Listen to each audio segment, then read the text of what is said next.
guest to kick off the morning with you guys.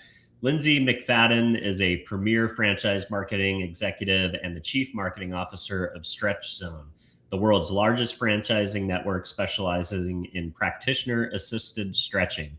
Transitioning from a successful career as an independent corporate marketing consultant, Lindsey stepped into corporate leadership to help guide Stretch Zone's monumental scale. Under her strategic marketing direction, the brand experienced incredible hypergrowth, opening over 250 units in a brief 3-year window while maintaining a perfect record of 0 studio closures. An advocate for unit-level economics, Lindsey treats marketing not as a simple corporate cost center, but as a driving force directly tied to local operator profitability. She's a leading voice on balancing localized customization with global brand consistency and has positioned Stretch Zone at the absolute forefront of the modern wellness boom. Lindsey, thanks so much for coming on. Really appreciate you spending some time with us in the audience today. Well, thanks for having me. And that's a hell of an intro. Thank you very much. Let's go.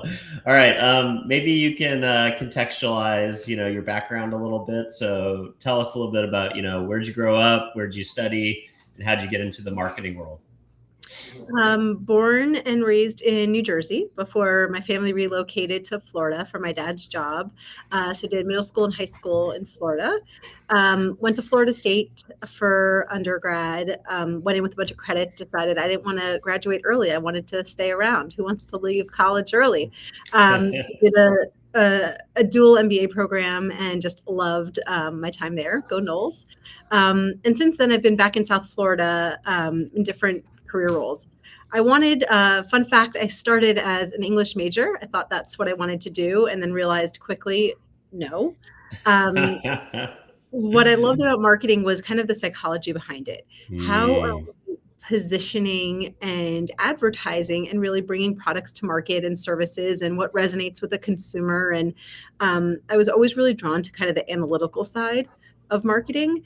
So that's here how I'm here. My first role was in a multi-unit concept, home healthcare. It was corporate owned, not franchised.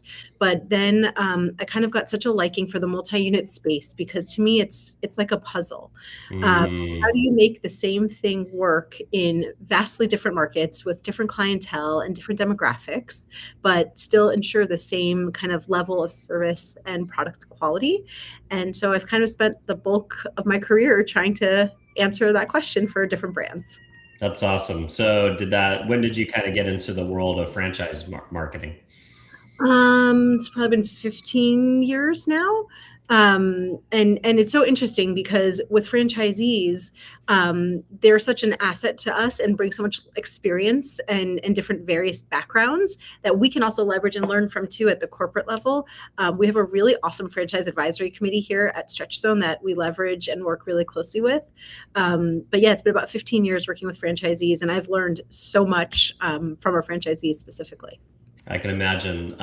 What were you always in the kind of the fitness wellness side, or had you worked in other categories of franchise models?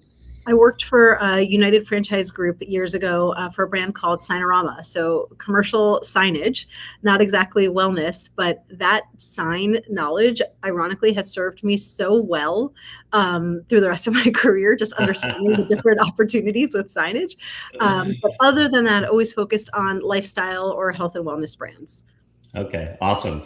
Well, when did Stretch Zone come knocking, and why did you think it would be a fun, exciting opportunity to jump in from, I know I mentioned in your bio that you had taken some time to do the consulting thing. I don't know if you're doing the fractional CMO thing, but go ahead. Yes. So when I was consulting, Stretch Zone was actually one of the clients of the firm I was with. Oh, cool. Yeah, when I was introduced to Stretch Zone originally, it was the fall of 2019, and there was no internal marketing headcount here. And so we kind of came in as an outside agency of record and started working with the team here. And as Stretch Zone had such explosive growth, so did our kind of agency retainer with the team. And so over the years, that grew and grew. And then I got an opportunity to come in-house and build the team myself.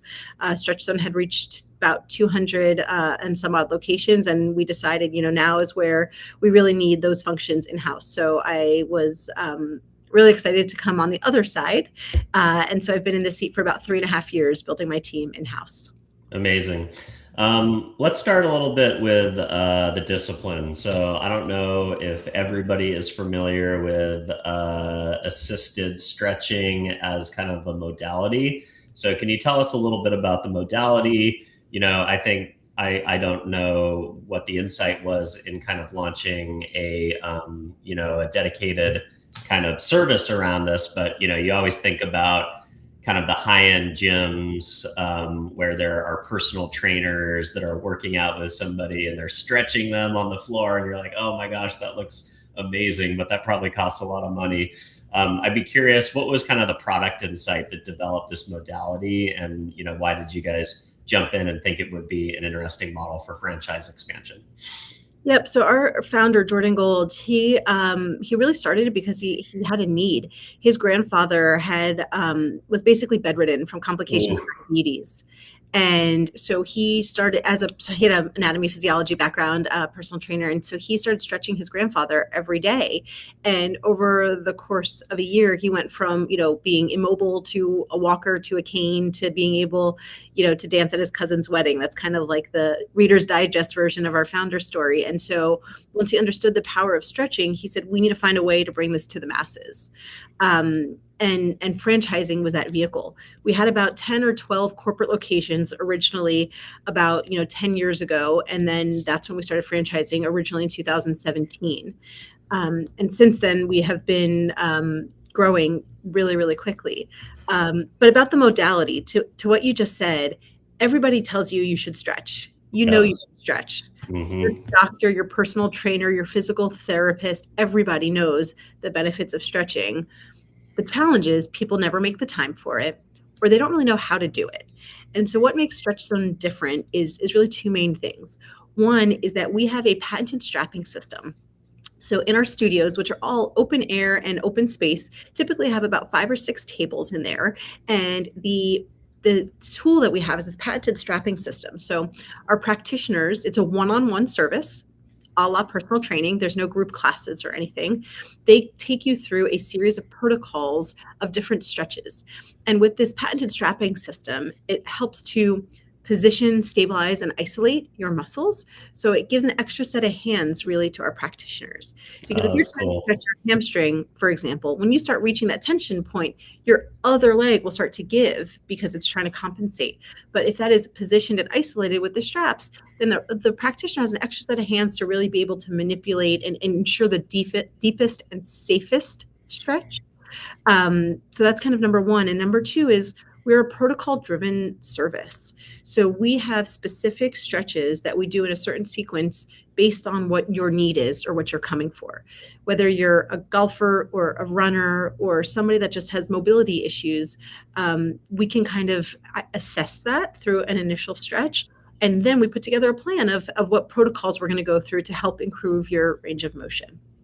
I love it. So, would you say that Stretch Zone is a place that people come to for kind of like an ongoing, like something that they would rotate into their ongoing wellness, curriculum, for a lack of a better word? Like, we talked a little bit off camera about Carlsbad and Encinitas, and this is kind of like a mecca for wellness. Like, if you drive down my street, there's a place where you can get NAD and red light therapy and cryo and compression socks and, IV drips. And then you go across the street to the Bonds, and there's a cold plunge sauna, breathwork studio, and there's an Orange Theory in that lot. I mean, like, it's really, you can kind of like throw a stone and find a lot of like wellness opportunities, at least in Southern California, especially in San Diego. I'd be curious, like, do people go to Stretch Zone because they want to, have this be like a continual part of like their wellness journey, or are they going because like the chiropractor maybe, where they have a certain issue that they want to work on and they want to work through it? Be curious, kind of like, what are some of the use cases that people kind of first seek out your brand? Yeah, I think the answer is kind of all the above, right? Mm-hmm. You see people that come in because they're recovering from an injury, perhaps, or their PT or their chiropractic that insurance has covered has kind of run out, and they're looking for a continuum of care. So we definitely see a component of our membership base is focused on recovery from a specific thing. We also see it as a supplement for just people that are training in general, Mm, warriors, just athletes. I think that there's some really big name athletes over the past, say, decade or so that have really brought a focus to wellness and recovery as part of their regimen for activity. So it's not just about lifting heavy and throwing around weights in a gym. It's how are you recovering from that? So we see people that are kind of continuous with their program. And then truthfully, we have a lot of people that even an aging population, needs help tying their shoes, right? With regular mm. stretching and the mobility, it's just the everyday tasks that this allows them to do. So we actually shifted about 2 years ago to have a membership offering, and kind of the thought process behind that is that it is a regular part of your everyday life. And with our sessions, they kind of accrue and they don't expire as long as your membership's active, because maybe you want to come twice a week now, and then maybe you need a few weeks off, and then maybe you want to come for hour-long sessions instead. So we've kind of tried to meet the consumer where they are. We kind of heard loud and clear where we need to be as a brand, and we've tried to make our service really accessible, no matter where you are physically in your journey of physical fitness, but also in a way that works for your lifestyle. I love that. I think pricing elasticity is probably one of the most important components of wellness these days, or gyms, or because, people want to do, there's, what they call the fitness explorer, the wellness explorer, right? They're on ClassPass, they're on Mind Body doing one-off, sample sessions at a lot of places. They get bored. They like to try different things. They like to switch up their routine.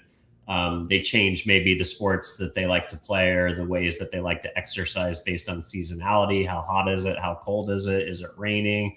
Do I need to go into the gym? Can I do something at home? Peloton and some of these brands that give people an extra option to like not leave their house. So I'd be curious, how were you intentional about thinking about the idea of membership, credit bases? Are you guys plugging into some of these third-party ecosystems like ClassPass and Mind Body in order to, get people through the door? Give me some thoughts around the pricing models and, like you said, really trying to think about that customization so you can meet people who want to, come in all the time, or maybe people who just want to buy a ClassPass chunk of credits and then come use them over a period of time at their own discretion. Yeah, so I think when we the world has changed, right? You're not really in long-term contracts other than my mortgage with really anything, right? And so I think that understanding this optionality of where the consumer wants to be, and even though we do have a membership option, it's a month-to-month membership, right? 30 days notice to cancel, and then your sessions, any unused sessions, are good for 90 days, right? So we want to make sure that you have the availability to really maximize the service. We're not in the gotcha business, but our kind of always offer is that your first stretch is free. And we do that because we believe that until you experience the service yourself, you can't really assign value to it. So if I told you you're going to get a one-on-one stretch and I told you it was $50 or $150, is that a good deal? You don't know, because you don't really know our product and our service until you've experienced it. So I think that as it pertains to meeting the consumer where they are, having that education piece be free, meaning your first full stretch, it's not like a mini 5-minute thing. It's a full experience so that you can understand what it is. That helps us assign value to the service. And then selling, whether you want to come twice a month or 3 times a week, having different packages that meet the consumer where they are. This is not a one size fits all. You buy this, like a lot of gyms, this is the price, come once, come every day, come never. We really, our goal is not to just sell people a bunch of sessions. Our goal is to have members that are engaged in a way that works for their lifestyle. So having different package options has really been where we see the most success. We're not currently on ClassPass, mainly because we're not a class basis. We're a one-on-one personal service. And that's a little bit more challenging, although we've definitely had some interesting conversations about that over the recent months. But right now, we're really just focused on our package and membership offerings as they stand. Love it. In a lot of ways, you're helping define a new wellness vertical. So you're not just marketing your brand and the packaging, et cetera, but you're really, trying to evangelize a new modality, the benefits of the value proposition. This modality maybe didn't even exist in the mainstream conscious a decade ago. As a marketer, how do you handle the unique challenge of educating the general public on a new wellness category rather than just trying to capture existing demand through lower funnel opportunities like search, et cetera? Yeah, it's a really good question. And it's actually, that was one of the hardest things when I first came into the brand, even in the consulting capacity, was that it was so unknown that people didn't know what we were selling and they didn't understand it. Now, thanks a lot to competition and just other brands, and I think a really renewed focus on wellness in general, as you mentioned, all these different opportunities of cryo and red light therapy and everything, the consumer has so much more of an awareness. What we've done is we've tried to just answer pre-AI responses, answer the Mm, questions like, how do I help my lower back pain?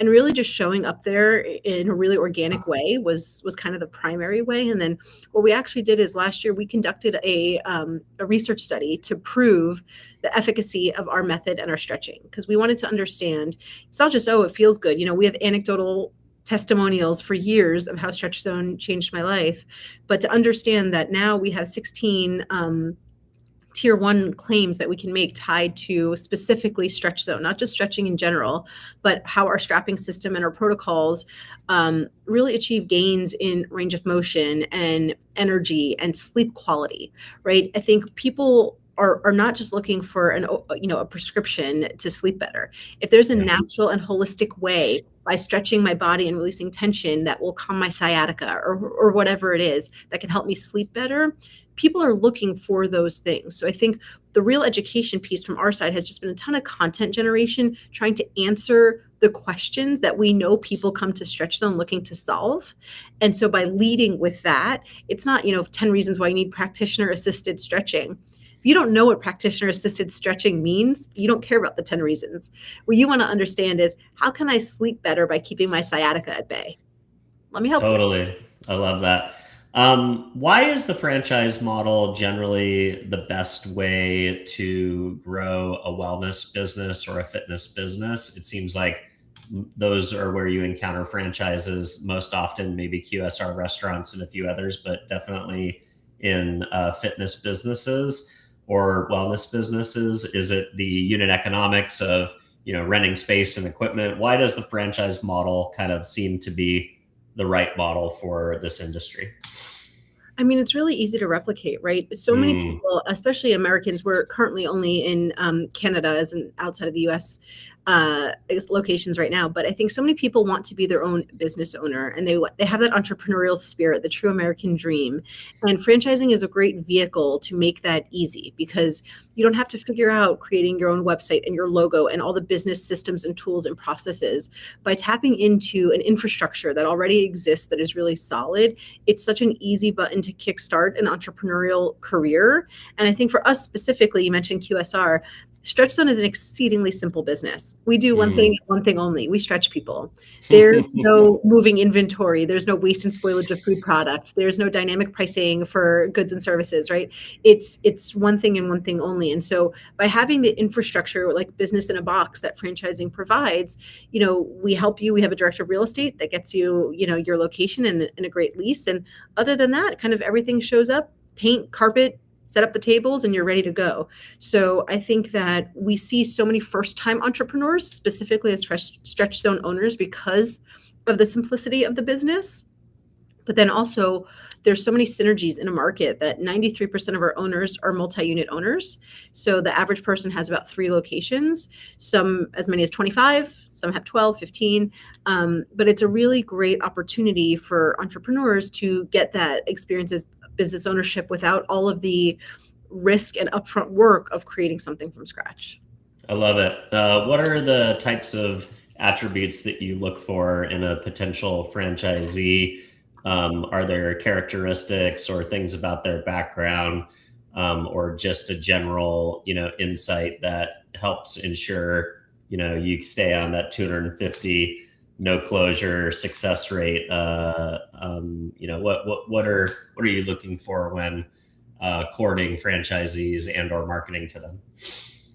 Yeah, I think that we want people that have a passion for what they're doing, whether because your goal is to really run your store, have a great culture, have a great team that's going to provide a great service to the members. That's what we're looking for. So we're looking for somebody that has entrepreneurial spirit, that wants to really lead and grow a team.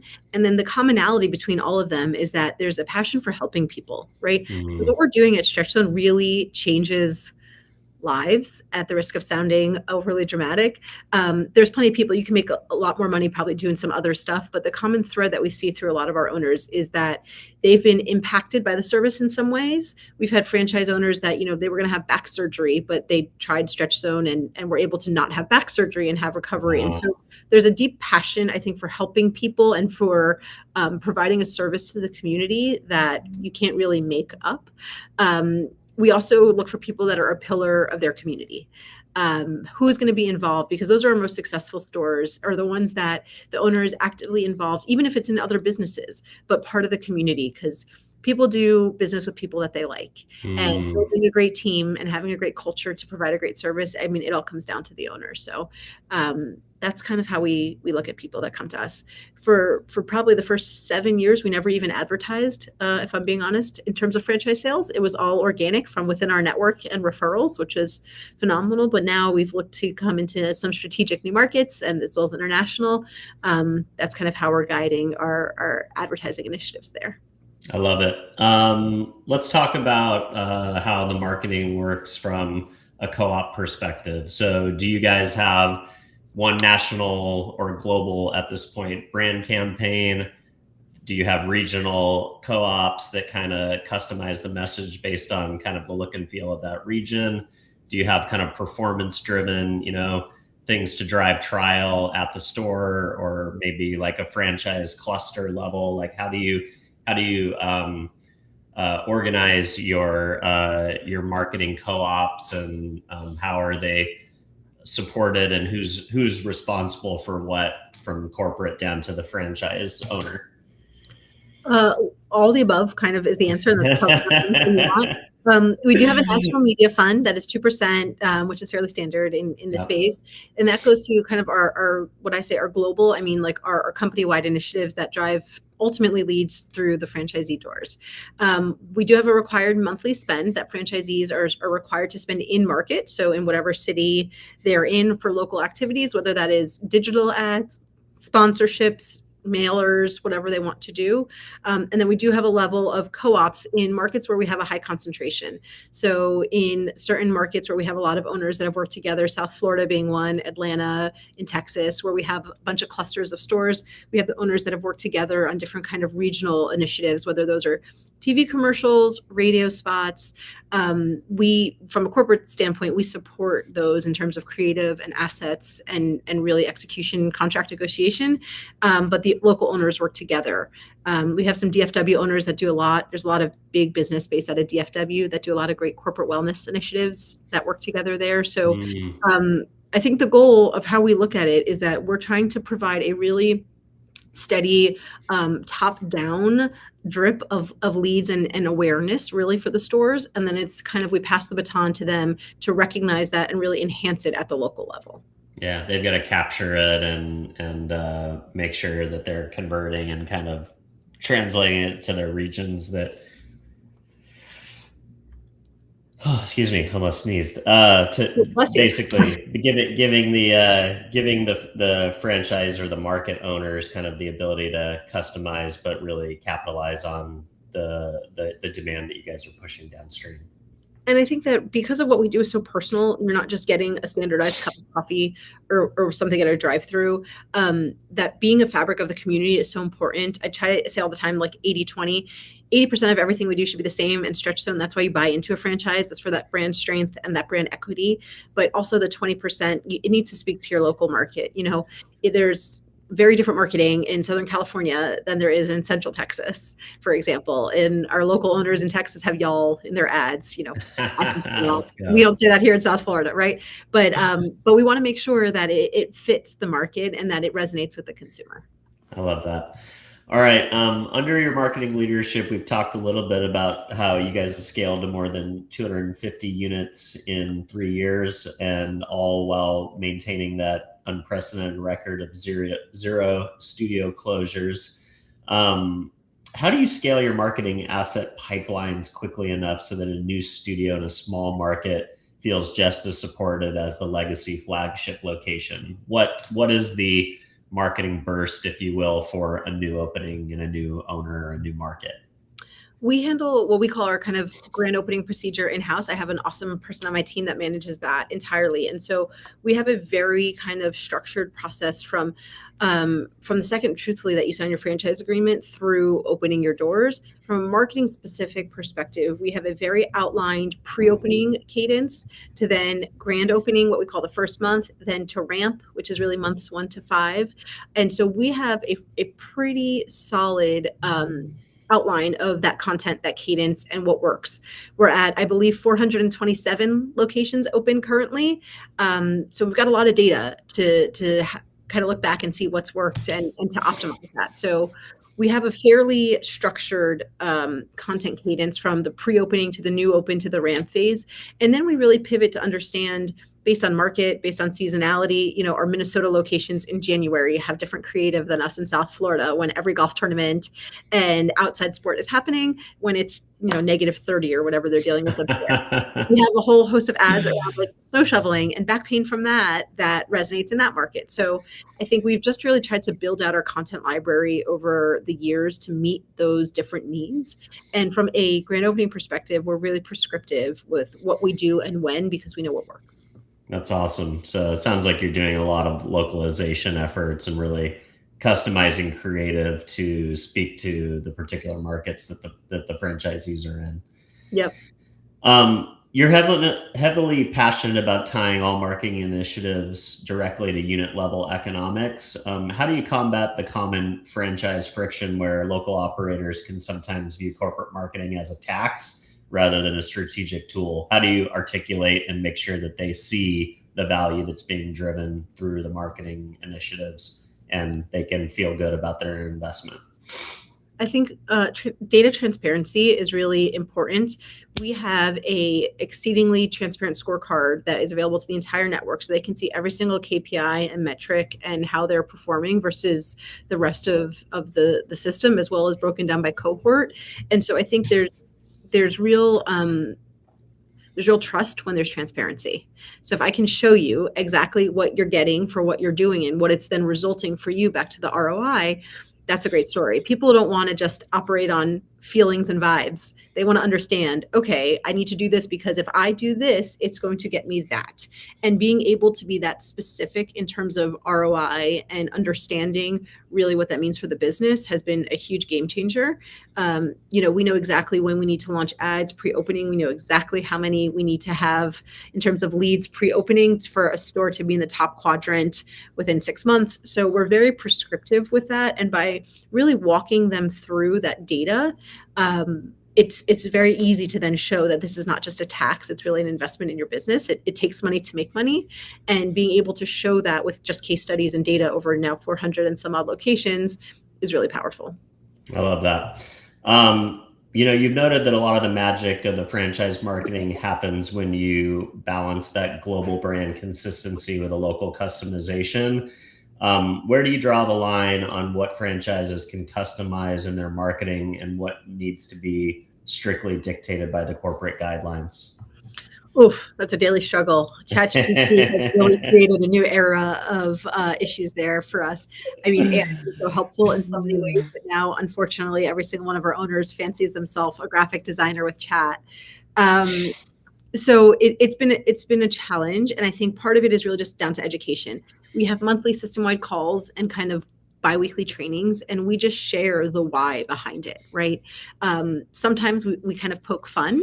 People understand real examples. So, we had some AI images where it looked like somebody's leg was broken on a table. That's not great for business, guys. What are we doing here? But then I tell my team, if people are doing this, it's because they're looking for something that we're not providing them. So instead of just making fun of this joke, because it is exactly that, how do we fix it? How do we meet them where we are? How do we better serve them and scratch the itch? Because they're not doing this for fun. They're doing it because they think they need something. So either we have to do a better job of showing them and explaining that we have this and here's how you can access it, or maybe we're missing something and we need to invest in making it available. So we try. Around 43% of Stretch Zone's franchise network is composed of female business owners. How does having a highly diversified franchise network help you shape your corporate storytelling, messaging, and internal validation strategies? Yeah, I think that we have an exceedingly diverse franchise base, more than any other brand I've been exposed to, from gender to race to age. We have franchisees in their 20s, franchisees in their 80s, and everywhere in between. Wow. Stretch Zone is an exceedingly diverse group of owners, and now it's just kind of happened organically. And I think it's phenomenal because all those different backgrounds bring a different perspective and a different history and a different culture and a different just take on the world. And so I have learned so much from our franchisees because they represent such broad and diverse backgrounds. We have people that have worked for, Fortune 100 companies to people who they didn't graduate college and they're the first person in their family to own a business. And so that's such a broad spectrum of background and experience. I just learn from it every day. I think that we try to tell those stories and give those people opportunities to really share their story, because that's what makes business ownership and franchising so special, is that you can reach such a broad demographic. Totally.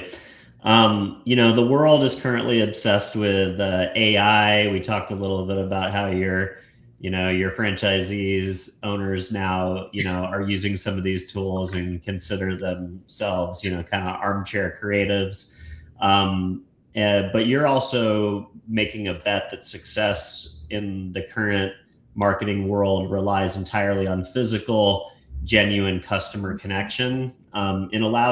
In a loud digital landscape, how does Stretch Zone cut through the feed and create an analog community-driven experience that is really tied to people versus, the kind of the noise of social and, digital, and people wanting to kind of get offline and have these in-person moments? I mean, I say this all the time when we have franchisee training. People want to interact before they transact. We're not a cheap transactional thing. We're not selling $10 black t-shirts online, right?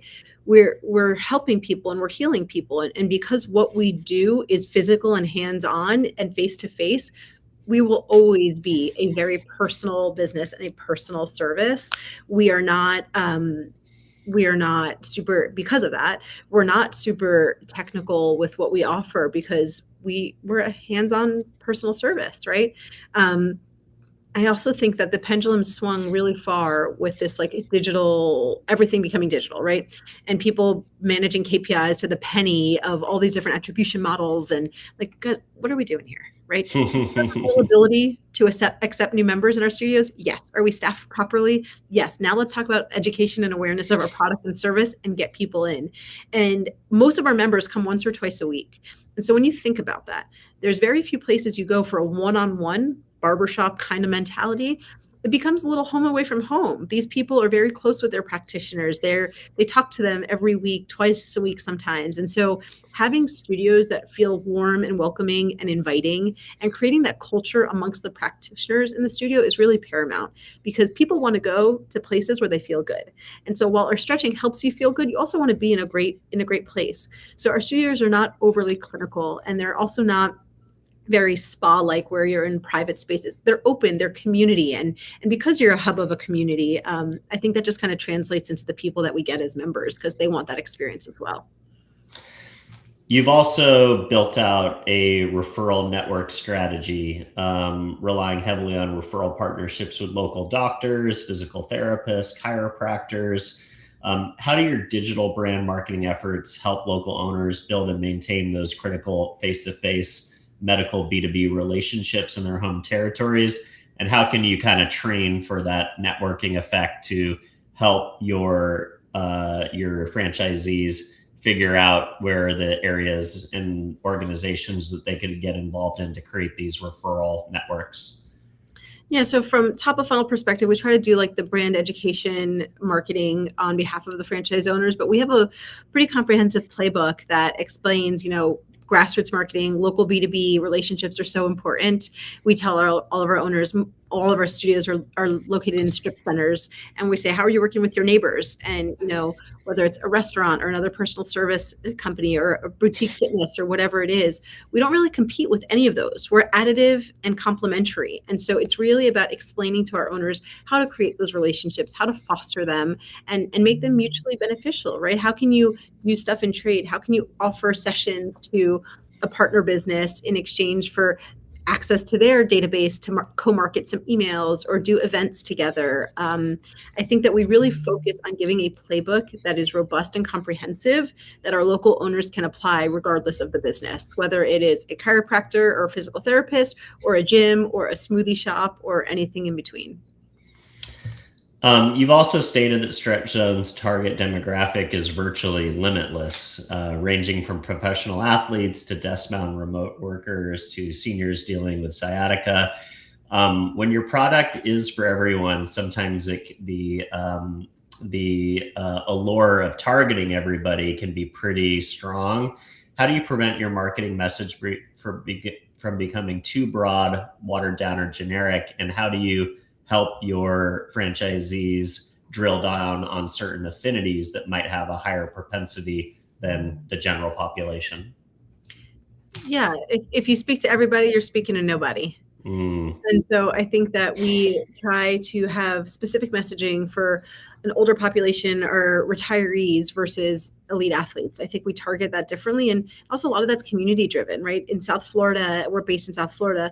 Some of our, locations here are very heavily influenced by snowbirds, right? People that are seasonal 6 months a year here, then go up north. And so we make sure that we're speaking to the people that are actually here in our markets. And, that's one of the blessings of the digital targeting, right? Is that we can talk to pretty much exactly who we want to talk to with that specific message. And then we just kind of leave the broad stuff, the radio, the TV, wherever we have pretty much outdoor advertising to be brand awareness and educational. Because if you don't have sciatica pain, you're not going to respond to an ad about sciatica pain, right? And so it's really blending that top level education with that localized targeting that we can based on demographics that the digital ads provide to us. So Stretch Zone is expanding past domestic borders, as we mentioned, into new international markets. You're launching a new custom app infrastructure. Looking down the road, how are you going to protect the core, intimate, one-on-one human connection of the 30-minute stretch that you mentioned as the brand scales across borders and digital realms? Yeah, I think that we try to stay really focused on our bread and butter. Like, this is what we're good at. And I think that where a lot of brands and just marketing specifically, there's always a shiny new toy and a shiny new ball. And if you get distracted, I call it the squirrel. Like, stop going to chase something random. Stay focused on what we're good at. Let's stay really focused on that. And then I think as the brand evolves and grows, perhaps there'll be additive things that we can bring to market. Right now, it's our one service only. But I think that as we expand internationally as well, different markets have different cultural things, have different standards and norms. And so we will have to evolve the brand to meet the consumer where they are in those new markets.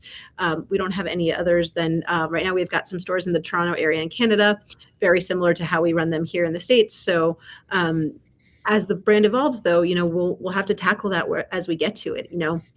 We've had different opportunities to be international in different countries over the years and have been really selective about who we've moved forward with and who we haven't, because we don't want to just cash a check and sell a store to do it. We want to make sure that the brand is represented really well internationally as a fairly nuanced and new concept.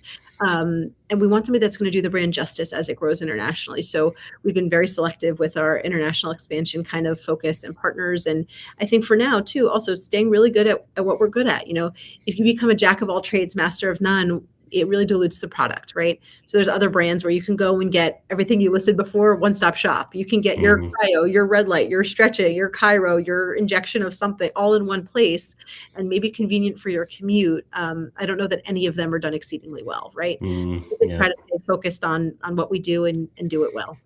That's awesome. Well, I've been a category curious consumer myself for a little while here, so I'm excited to learn more about your brand and specifically the benefits, and definitely going to reignite my flame for going and checking out your Encinitas location. So appreciate you spending some time with us today. I'm definitely excited to check it out.